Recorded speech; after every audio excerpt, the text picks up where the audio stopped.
Okay, I want to do a quick shot because we're not going to be stitching all the way around this. I failed to mention that. Obviously this is going to be folded around like so, and these will be stitched together. So what I've done is kind of guesstimated where this 3-layer is going to be, and I made a small pencil mark, and that is going to be the beginning or the end of my stitch, and it will run around all the way down here. And then I determined at the muzzle end where my 3 is going to start, because right now we're only sewing those 2 together, and I've made a mark somewhere in this area. That will either be the beginning or my end.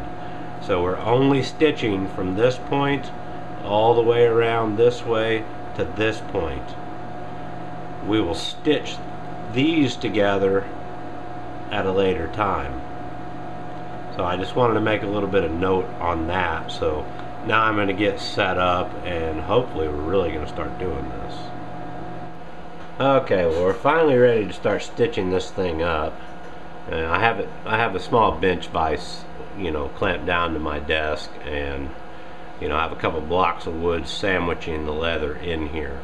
The orientation on where I'm going to start is a little bit difficult, so if we look at the pattern here, I've made an X somewhere near that belt clip, and that's that reference mark that I made where we're going to start our stitches. So this is actually sitting in here like so, just to give an idea, but we are starting in that arena. So what I wanted to make note of, we've already talked about preparing the needles. This is where the diamond shaped awl comes into play, and hopefully this turns out. But I've, on a scrap piece of leather, I've cut a line in here, a groove, and if you can see, the diamond shape is at about a 45-degree angle to that line, and that's the way I'm going to be piercing this as I go with this awl. And by my reading and by a book that's out there, this will help prevent the actual cord from tearing through the leather. So I'm just going with an old school tactic here. Hopefully it works. We're getting ready to do it, and we'll see where we get. So I'm going to go through the motions here, and I'm going to start with the first hole that I had talked about, and I'm going to pierce through with the awl just like so, and that is the first hole. So now we're going to take our thread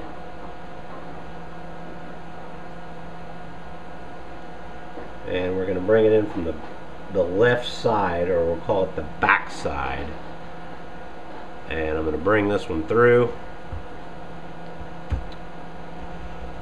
and I'm going to pull it all the way through until I find that knot, which is right here.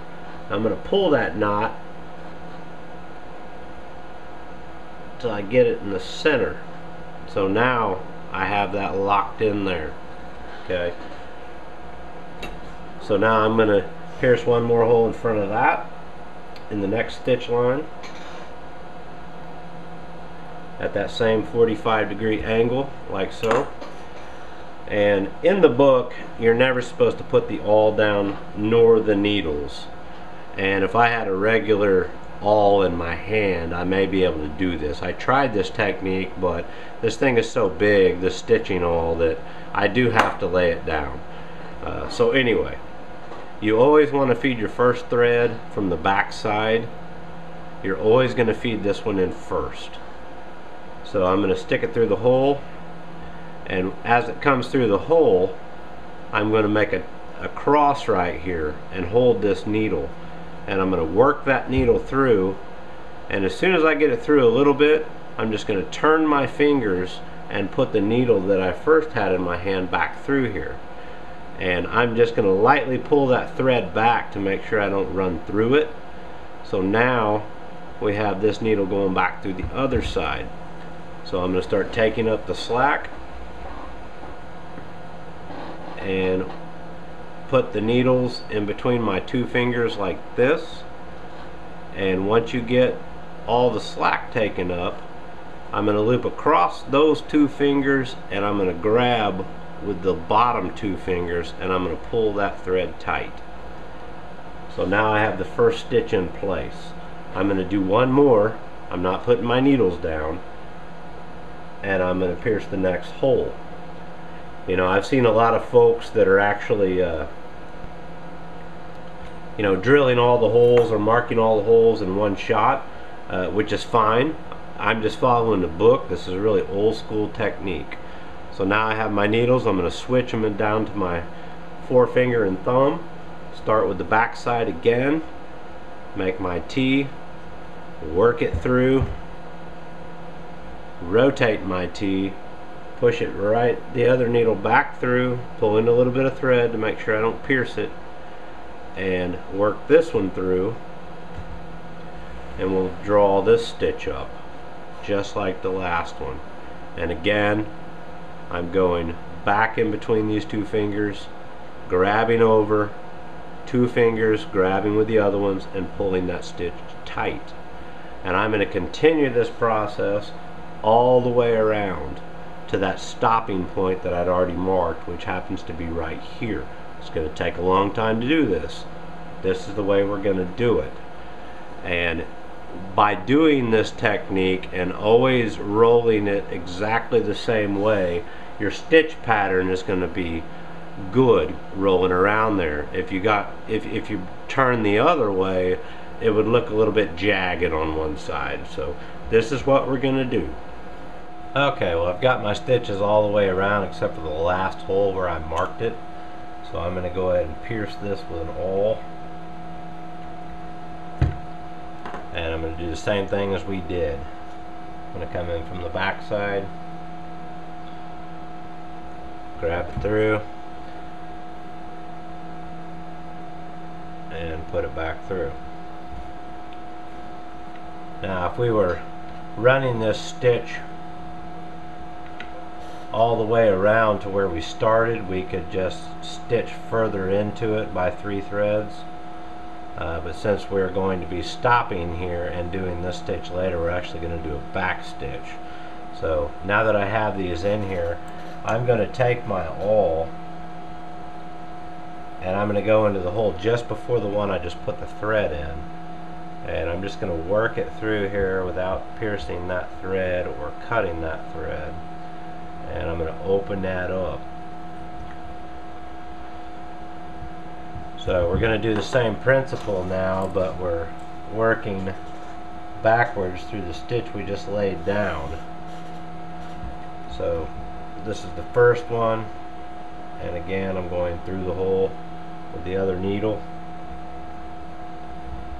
and pulling everything tight. Got a little snag there. Oh, I accidentally tied this to a knot. Let me get this out of here.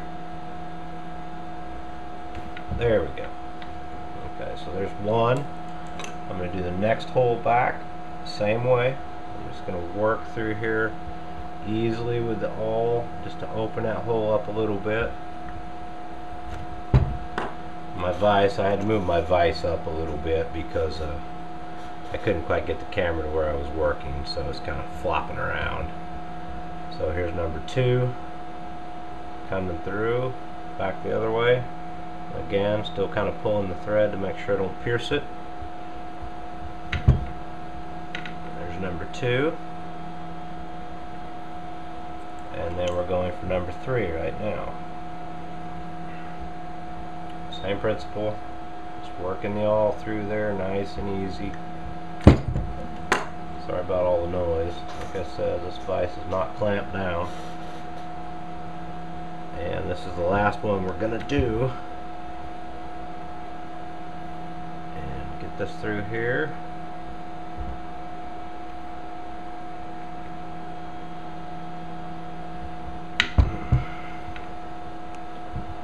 Okay, I'm going to pull this taunt.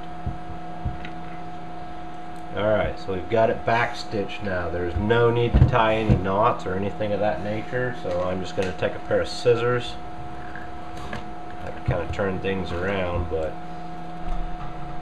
I'm going to hold the scissors on the leather and I'm going to stretch this cord out, and I'm just going to snip it off. There's one.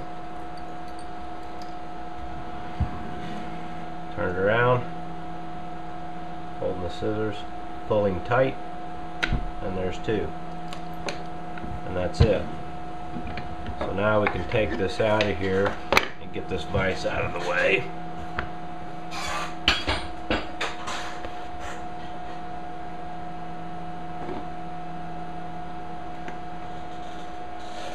Okay, so what we want to do now is I'm just going to take this hammer here, since I had it handy, and I'm just going to tap on these threads all the way around. Flip it over. I'm going to have to work off the side of the bench. You may not be able to see this, but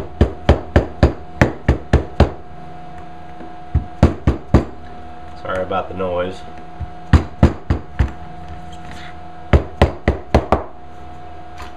Okay, so now you can see I've stitched all the way around this.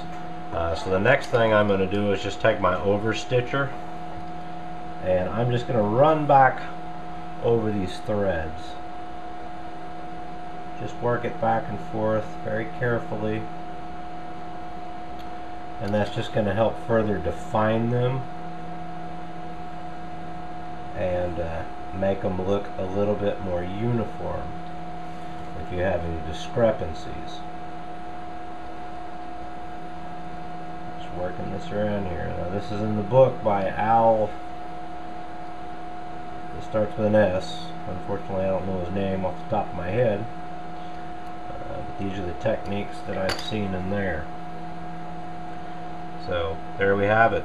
We have the first piece stitched on, glued, ready to roll.